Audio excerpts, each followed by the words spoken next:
Live from WFSB, Connecticut's #1 local news. This is Channel 3 Eyewitness News at 5:30. It's an early warning weather day. Taking a look at the scene earlier today in New Britain, a sunny and clear one. Absolutely beautiful out there, but 24 hours from now, we could be getting ready to deal with some heavy rain and maybe some storms.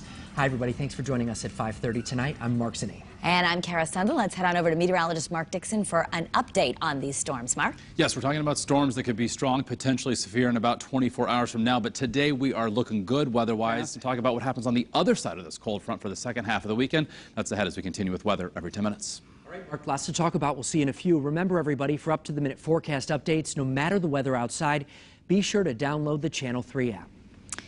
And there's developing news out of New Haven tonight. We have surge plans in place, and then everything depends on how many particular patients we're getting at a time. Overdoses continue to add up. Around 100 people have now been taken to the hospital. Police say they have arrested 2 known K2 drug dealers, one who they believe was passing out the toxic drug yesterday to unsuspecting users. Now, thankfully, no one has died. And that's in part a credit to the response of the emergency workers. Channel 3 Eyewitness News reporter David McKay joins us now with continuing team coverage live from the Green, where they're continuing to work hard tonight. David. Live in New Haven, David McKay, Channel 3 Eyewitness News. Okay, David, thank you very much. Also new tonight at 5:30, workers from Eversource left the office to team up with Habitat for Humanity. They're building a home, but it's not just any home. It'll be Habitat's first net zero energy home right here in Connecticut. And Channel 3 Eyewitness News reporter Jennifer Lee found out exactly what that means. Still ahead for you tonight, working a deal. A man accused in a massive sex trafficking ring is looking now to avoid decades behind bars. Next weekend is a landmark event and another step towards the revitalization of Springfield.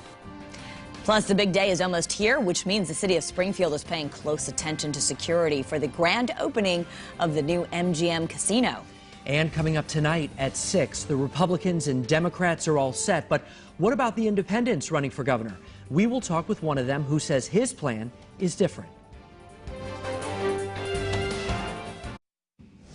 New developments tonight in the case of a man accused of running a sex trafficking ring for decades. 52-year-old Robert King told the judge that he's willing to plead guilty in exchange for a 4.5-year prison sentence. He's currently facing up to 25 years behind bars. Prosecutors say King recruited young, intellectually disabled and mentally ill men. He is one of 3 men arrested in connection with this ring. Glastonbury businessman Bruce Beamer and William Trevsker have also been charged in the case. We are less than a week away now from the grand opening of the new MGM Springfield. They are expecting 20,000 guests on opening day, so the focus will be on keeping everyone safe. Several streets will be blocked off, and police officers will be on hand as well, as you can imagine. $13 million from the city, state, and MGM, all being spent on downtown security alone. Springfield Police will have an additional 50 officers on duty and an extra 25 officers throughout the opening weekend. We know that there's going to be a lot of people in the city that morning, and we want to make sure they're safe, they have a controlled area, and if we had traffic moving, it would be a little difficult. All right, so opening weekend, as you would think, is anticipated to be the busiest one at the casino, at least at the start. But the venue, they do expect about 15,000 people each and every day. Well, that's a lot of people. And still ahead tonight, a very special surprise squad. Meet a 19-year-old who lost nearly everyone in her life, but never lost sight of what was most important to her. Plus, remembering the Queen of Soul, we are talking with the hosts of People Now with a closer look at Aretha Franklin's music and legacy. And while we are enjoying a warm but otherwise dry evening across Connecticut, big changes are in store as we head toward the weekend. Not 1, but 2 rounds of storms possible. The very latest ahead on the early warning forecast when Eyewitness News at 5:30 continues.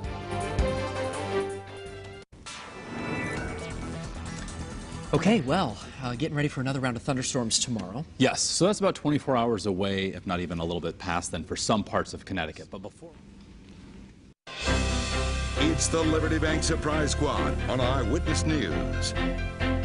Just days after saying goodbye to her father, the Liberty Bank Surprise Squad showed up at a woman's job to try and cheer her up. The 19-year-old also lost both of her parents in the past 3 years.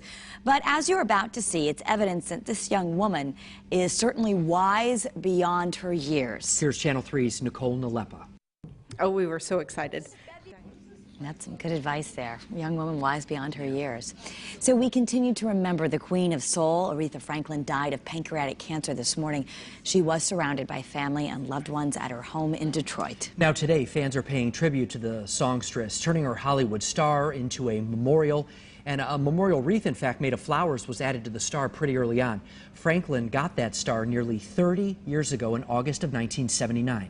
Wow, that's a difficult loss, certainly for the entertainment community and legions of her fans. We asked the hosts of the show, People Now, how they'll be covering it on this weekend show. We've been following this story for a few days, and sources had been talking to us about her condition. She, it turned out, according to a source, had been ill for a long time, didn't want people to know, so she didn't really make the whole thing public. So it's one of those things that people maybe were taken a little bit by surprise about as the news started to emerge that she was pretty in serious condition a few days ago. But yeah, you know, obviously when this kind of thing happens, it's one of those moments where you see the celebrity community, the music community, all coming together to rally around someone who's really on the next level in every way.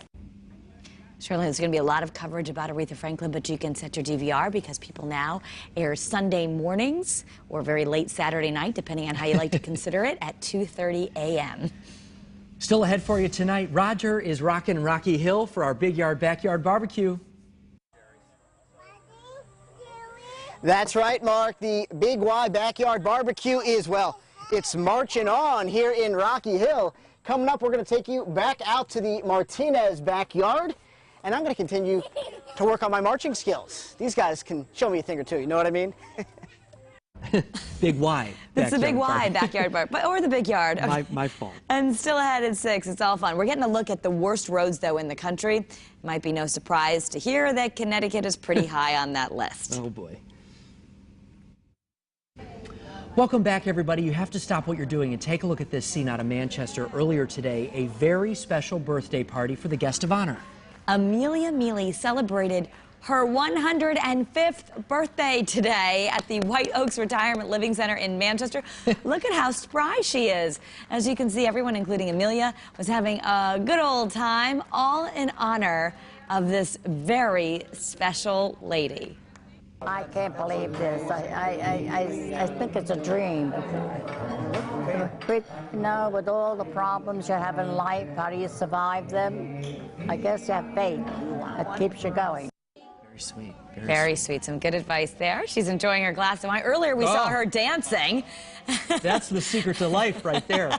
From all of us here at Channel 3, happy 105th birthday, Amelia. Very nice. Fellow red wine drinker. Very nice. And great weather, a hot day to celebrate her birthday. And as we check out the tropics, things aren't too hot across the Gulf of Mexico, the Caribbean, or the Atlantic Basin. We have what's left of Ernesto spinning up across the northern Atlantic. No threat to any landmass. Back here in Connecticut, setting the stage overnight for just warm and muggy conditions. Upper 60s and low 70s as you wake up on your Friday. And while tomorrow morning will be dry, by this time tomorrow, thunderstorms will be making their way through the state. They could be strong to severe. That's just the beginning of what will be an unsettled weekend, at least part of it. Bruce will have the very latest ahead on Eyewitness News at 6. Alrighty, thank you, Mark. Well, it is that time once again for our Big Y Backyard Barbecue. And Roger Susannon is taking the reins today. He's joining us live in Rocky Hill. Hi, Roger. It's back to you guys. All right, Roger, perhaps you can help him out with some babysitting down the road. That's our time tonight at 5:30. I'll see you back here at 11 o'clock with Bruce. The news at 6 starts right now.